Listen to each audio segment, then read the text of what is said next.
Fala rapaziada, belezinha? Estamos de volta para mais uma aula de estequiometria. Dessa vez nós vamos falar dos casos especiais da estequiometria, mais precisamente de rendimento de uma reação, beleza? Eu vou te dar dois motivos para você assistir essa aula até o final. Primeiro, eu vou te provar que rendimento de uma reação é mais simples do que você imagina. E segundo, pode ter certeza que uma questão do Enem vai ser sobre estequiometria e o rendimento da reação vai estar lá, beleza? Outra coisa, para você entender melhor essa aula, o conteúdo da aula de hoje, eu sugiro que você assista às aulas anteriores. Vou deixar um card aqui em cima, assiste lá, depois retorna aqui, beleza? Então bora para a aula. Olha só, pessoal. Questões envolvendo o rendimento de uma reação, ela pode ser apresentada para você de duas maneiras. O primeiro caso é quando a questão já informa o rendimento da reação, tá? E vai te pedir alguma coisa, seja massa, seja volume, seja quantidade de matéria, qualquer coisa, mas ela vai te informar já o rendimento.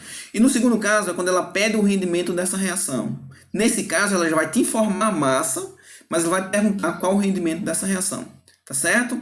Antes de mais nada, pessoal, o que é o rendimento da reação propriamente dito? É quando eu tenho na verdade, o rendimento de uma reação é a relação entre o real e o teórico. O que seria isso? Real é aquilo que quando eu estou fazendo o meu experimento e eu obtive o meu produto lá, medi a minha massa e aquilo lá que eu medi é a quantidade real, tá? E o teórico é aquilo que eu calculo, que eu espero ter considerando a estequiometria da reação. Tá? Mas o que acontece? Nem todas as reações, na verdade pouquíssimas reações, ocorrem com rendimento de 100%.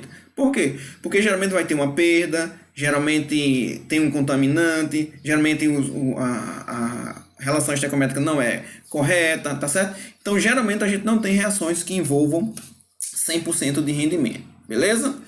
Então bora lá. Então, olha só, pessoal, nosso primeiro caso diz o seguinte: qual a massa de ferro produzida quando 480 gramas de hematita é decomposta e sabendo que a reação ocorreu com 80% de rendimento? Então, isso aqui faz referência àquele nosso primeiro caso, em que ela informou o meu rendimento e está me pedindo a massa de um produto, tá certo? Então, primeira coisa aqui, balancear essa equação. Como é que eu balanceio essa equação aqui? De forma bem simples. Vou pegar esse 3 aqui e colocar aqui, ó. Vou pegar esse 2 aqui e colocar aqui, ó. Resta somente o ferro. Como eu tenho 4 átomos de ferro aqui, eu coloco um 4 aqui. Pronto. Equação balanceada. Tá certo? Agora vamos fazer a estequiometria da reação. Só para a gente entender aqui. Aqui eu tenho 2 mols de hematita. E aqui eu tenho 4 mols de ferro. Beleza? Olha só, pessoal. Aqui ele está me dando 480 gramas de hematita. É massa. Está me pedindo a massa de ferro. Então, ele me dá um dado em massa, está me pedindo um dado também em massa. Então, isso implica dizer que eu tenho uma relação massa-massa.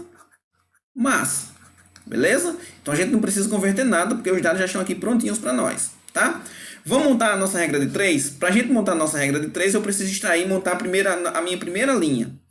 A minha primeira linha são os dados que eu vou extrair da equação. Quais são os dados da equação? Como eu tenho uma relação massa-massa, os dados que eu vou extrair da equação é justamente a massa dos meus 2 atores aqui, tá? Qual a massa da hematita? A massa molar da hematita está aqui, ó, 160 gramas. 160 gramas. Qual a massa do ferro? Está aqui, ó, 56 gramas. 56 gramas. Só que perceba o seguinte, esses 160 gramas é por mol, por 1 mol. Esses 56 gramas é para cada mol de ferro. Só que eu tenho 2 mols de hematita e 4 mols de ferro. O que é que eu faço? Multiplico esse valor aqui por 2. Multiplicando isso aqui por 2, eu vou ter exatamente 320 gramas de hematita. Multiplicando isso aqui por 4,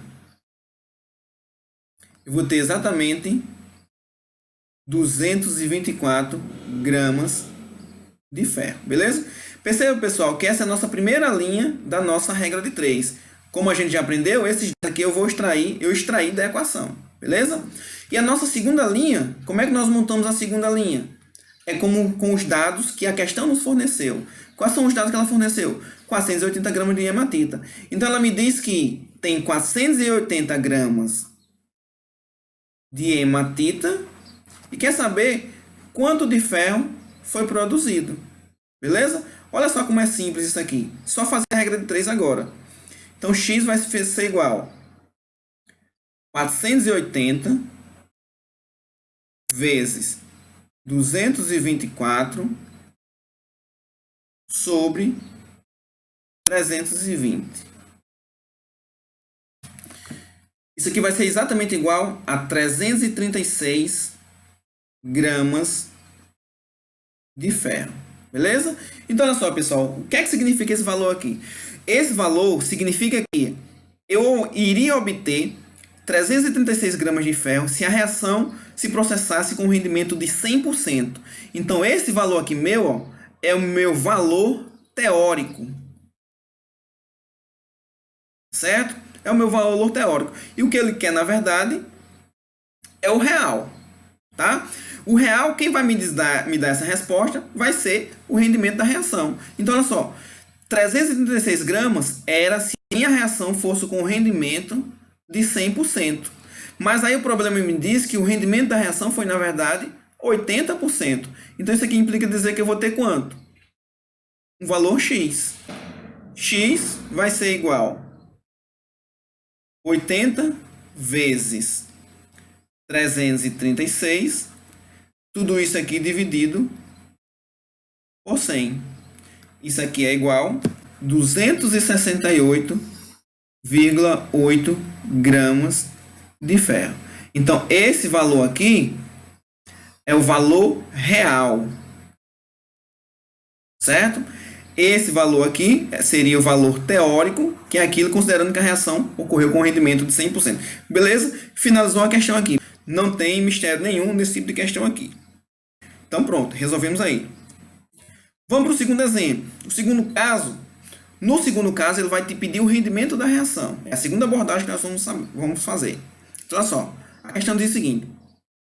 O metanol pode ser queimado em oxigênio para fornecer energia ou pode ser decomposto para formar o gás hidrogênio, que pode então ser usado como combustível de acordo com a reação abaixo. Se 125 gramas de metanol são decompostos, qual o rendimento da reação se foram produzidos 13,6 gramas de hidrogênio? Então, olha só, pessoal, como é simples essa questão aqui. Primeira coisa, ele está te pedindo o rendimento. Certo? Segunda coisa, ele te deu já quanto foi produzido de hidrogênio. Ele está dizendo aqui que de hidrogênio foi produzido 13,6. O que é que está acontecendo aqui? O que é que significa dizer? Ele está dizendo que 13,6 gramas de hidrogênio foi o que ele obteve de forma real. Certo? Mas aí, quanto ele obteria se o rendimento fosse 100%? Tá certo? Então, isso aqui foi o que ele disse que já obteve. Então, é o dado real dele. Nós vamos buscar agora o teórico. Como é que nós calculamos esse dado teórico? Nós vamos calcular considerando que a reação vai ocorrer com um rendimento de 100%. E depois a gente monta uma regrinha de 3 para fazer essa comparação. Beleza? Então, bora lá aqui. Vamos verificar se a reação já está balanceada. Está totalmente balanceada. Então, relação em mols aqui. Aqui eu tenho 1 mol. E aqui eu tenho 2 mols. Beleza? Só que ele está me dando os dados em massa. Ó, massa e massa.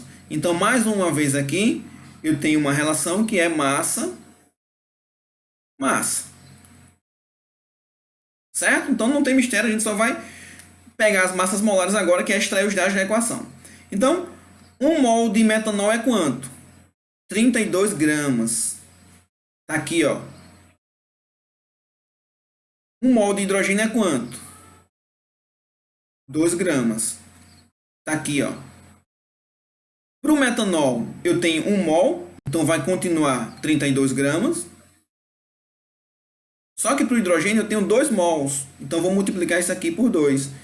Então vou obter 4 gramas. Beleza?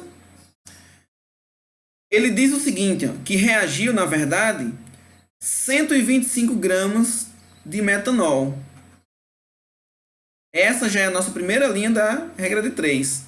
Esses dados aqui, ó, nossa primeira linha, nós extraímos esses dados da equação. Beleza? E o segundo, a segunda linha, é relacionado à pergunta. Ele disse que reagiu 125 gramas de metanol e quer saber quanto de hidrogênio foi produzido. Então, foi produzido um valor X. Considerando que essa reação se processou com 100%, que nós vamos calcular, então significa dizer o seguinte, X vai ser igual a 4 vezes 125 dividido por 32. Isso aqui, ó, vai ser igual a 15,6 gramas de hidrogênio. Certo? Isso aqui, pessoal, esse valor aqui, ó, é o meu valor teórico. Isso aqui é o que eu deveria obter se eu considerasse que a reação se processou com rendimento de 100%. Tá certo? Mas aí ele diz o seguinte, ó, que ele não obteve 15,6. Ele obteve quanto? 13,6. Significa dizer que ele obteve um valor menor. Então, significa dizer que o rendimento é abaixo de 100%. Então, ó, mais uma vez, esse valor aqui, 15,6, era se eu tivesse uma reação com rendimento de 100%. Mas ele disse o quê? Que ele obteve, na verdade, 13,6. Isso aqui vai dar um rendimento de quanto? De X. Resolvendo aqui para X, X vai ser igual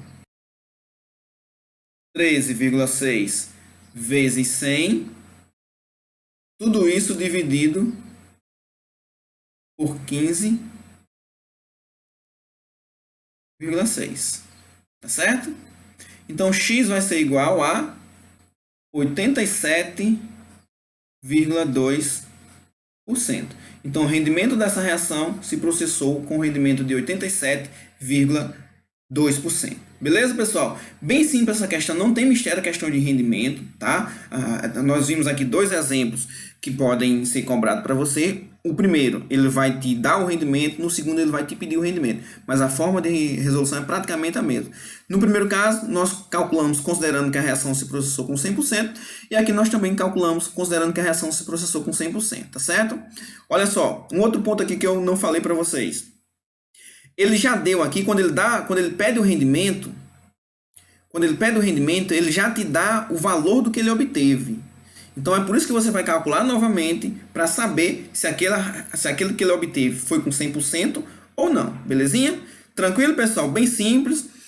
Bom, essa foi a nossa aula de rendimento de uma reação. Se você gostou dessa aula, se de alguma maneira ela te ajudou, dá um joinha aí para nós, se inscreve no canal, compartilha esse vídeo com os amigos para que eles também entendam melhor esse tipo de conteúdo, beleza? Qualquer dúvida, volta o vídeo novamente, assiste novamente. Se sobrar dúvida ainda, deixa aqui embaixo nos comentários que eu vou responder para você, belezinha? Tchau e até uma próxima.